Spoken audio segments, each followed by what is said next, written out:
Walang tigil ang daloy ng tubig sa sapa ng Malaya na kumukonekta sa mas malaki pang ilog ng Tuba.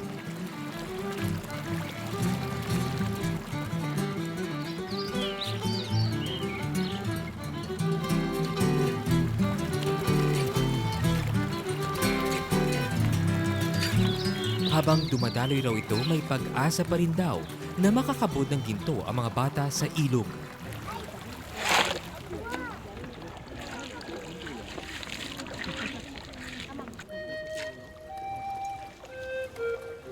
Kaya ang mga bata, imbis na mangarap na magandang kinabukasan, inaasam na lang na may matisod na kapirasong ginto sa tubig man o sa ibabaw ng lupa.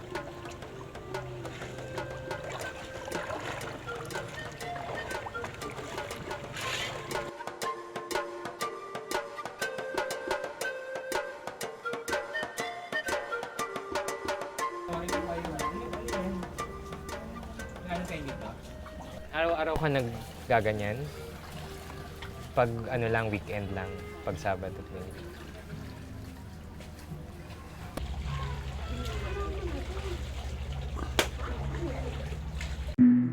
Sa bahay ni na Albert, nadatnan namin siyang nililinis ang alipunga sa paa. Sa ilang oras na pagkakabod sa ilog, halos balatan na nito ang kalahati ng mumunti niyang paa. Maya-maya pa'y pinahid na ang langis na inihanda ng kanyang ina. Pero ang alipunga sa paa, anumang paghupa, simbilis ng pagragasa ng ilog ang pagbabalik nito sa oras na muli siyang payagan ng mga magulang na magbirik. Ikaw ba okay lang sa'yo yun na sila ay nagbibirik sa murang edad nila? Hindi po. Kaso, hindi naman po namin di siya masabihan o masaway. Kasi parang yun yung pinakalibangan nila. Lalo kung wala po silang pasok. Minsan, sa umaga nakikita namin na andyan na lang din sila sa ilog. Madaling pera kung kaya't ang mga bata na iingganyong tumawid at mambirik sa ilog. Maliit mang halaga ang 23 pesos, may mabibili pa rin ang mga bata. Pero sumagi ba sa isipan mo na pagbawalan? Yung puwersahin mo na huwag sila magtrabaho? Nagawa ko na yun sa kanila. Kaso talagang gusto nila eh. Kaya sabi ko, bahala kayo. 7 ang anak ni Anita at 5 si Albert. 3 sa kanyang mga anak ang nagkakabot o nagbibirik, kasama na si Albert. Di nakapagtatakang ang anak na hele-hele niya ngayon ay tumambay rin sa ilog ng Malaya oras na magkaisip. Ano magiging buhay nitong bunso mo? Ayun pa rin ang problema. Kung halimbawa mag-aaral na tong bunso niya, baka hindi na rin niya kayanin na mapag-aral.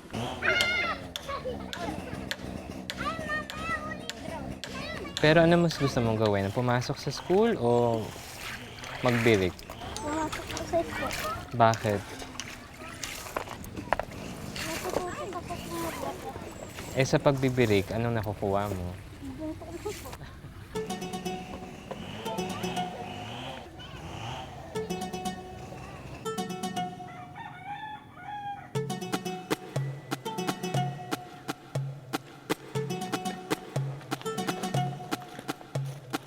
Mula sa kanilang bahay, meron pang 15 minutong lalakarin si Albert para marating lang ang kanilang eskwelahan. Sa paaralan ng Malaya, nagtagpong muli ang landas ni Albert at Jomar. Parehong nasa ika-5 baitang, pero di magkasama sa iisang seksyon.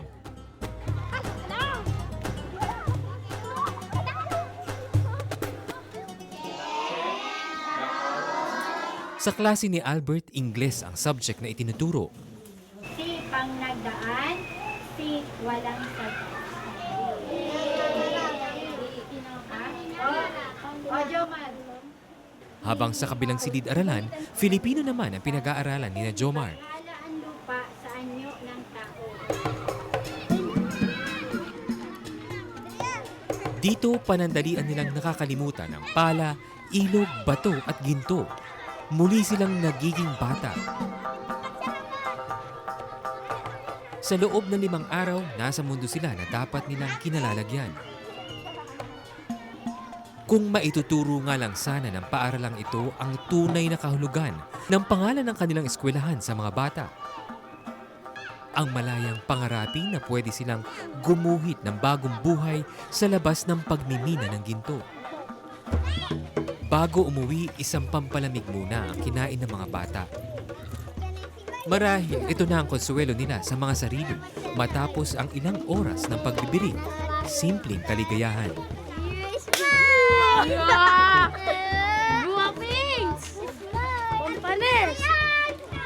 Pero hanggat hindi sila nakaalis sa lugar na ito at walang alternatibong buhay silang makikita, babalik at babalik ang mga bata sa sapa.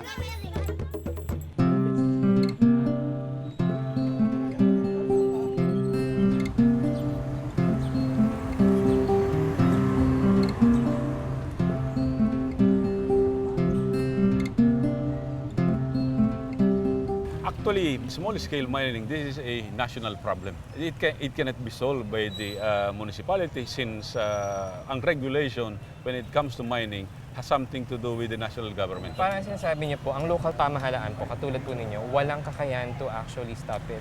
Oh, boy, wala kami kakayahan po tigilan ito sa kadahilan ng ano ba ang ibibigay namin alternative na pagkakakitaan ng mga tao.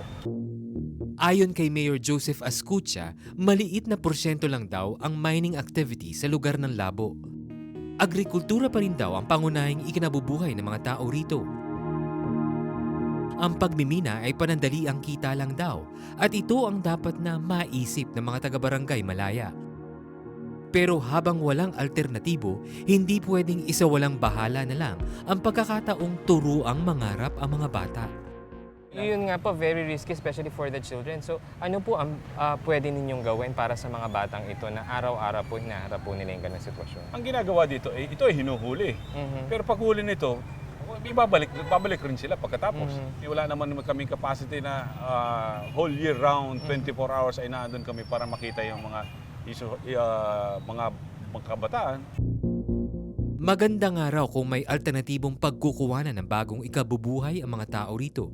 Pero kadalas ay hindi pang matagalan ang inaalok na programa ng national government. Mga like meat processing, magpa-process sila ng meat. Ang hindi talaga siya sustainable na in such a way na until such time na you can market this, yun ang program.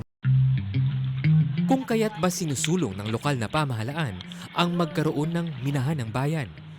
Yung minahang bayan na sinasabi ninyo, it might encourage more kids to actually risk their lives and magmina sila on their own.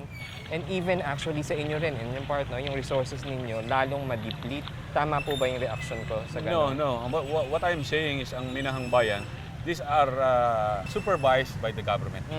So meron ng mga batas na sinusunod ang mga lahat ng miners base sa... Ibig sabihin, may numero yan kung ilan lamang yung pwedeng magmina. Well, ganun po in ba a yun? sense, yes. Eh, meron din pong regulasyon Na kung hindi pwede ng mga bata. Pero kung ako'y bibigyan ng pagkakataon, hinto ito. Bukas na bukas, hinto ko ito. Sir, hindi niyo po sinasabi yan sa akin dahil election next year? No. Kung ako ay maglingkod dito sa bayan namin, hindi ako naglingkod dito purely because gusto kong manalo. Ang sinasabi ko dito, gusto ko ng isang magandang kalikasan. On a personal level na po. Yes, this is my personal level. Pagsapit muli ng Sabado at Linggo, ang Sapa ng Malaya muling nabubuhay sa tinig ng mga bata.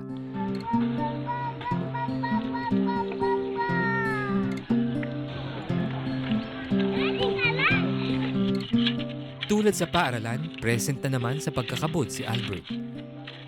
Habang walang malinaw na programa para sa kanila, ang buhay ng mga tulad ni Albert dito muna dadaloy. Ikaw, na ina niya, may maganda ka bang pangarap para dun sa mga anak mo at kay Albert? Meron din po. Anong pangarap mo para sa Ang gusto ko sana makatapos siya ng pag-aaral. Sa tingin ko sa kanya, parang hindi mapapag-aral ng papa niya kasi ganito nga yung hanap buhay niya. Kaya siguro, hindi siya makakatapos ng pag-aaral. So ikaw rin mismo, sa tingin mo, hindi ka kumbensido na? Hindi ako kumbinsido na makakatapos siya ng pag-aaral sa ganitong hanap buhay ng papa niya. Anong pakiramdam nun bilang ina? Siyempre po masakit kasi hindi sila makakatapos ng pag-aaral. Anong kailangan mong gawin para kahit papano, yung pangarap na gusto mong yun, kahit papano matupad? Ayun na nga po ang problema, hindi ko rin po alam kung paano.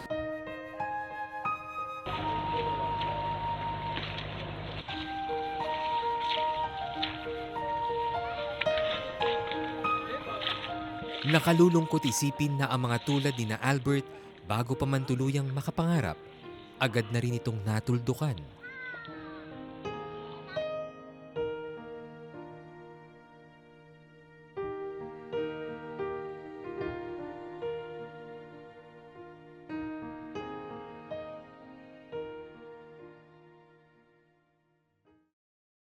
Be sure to come back. News 5 everywhere. Copyright 2015.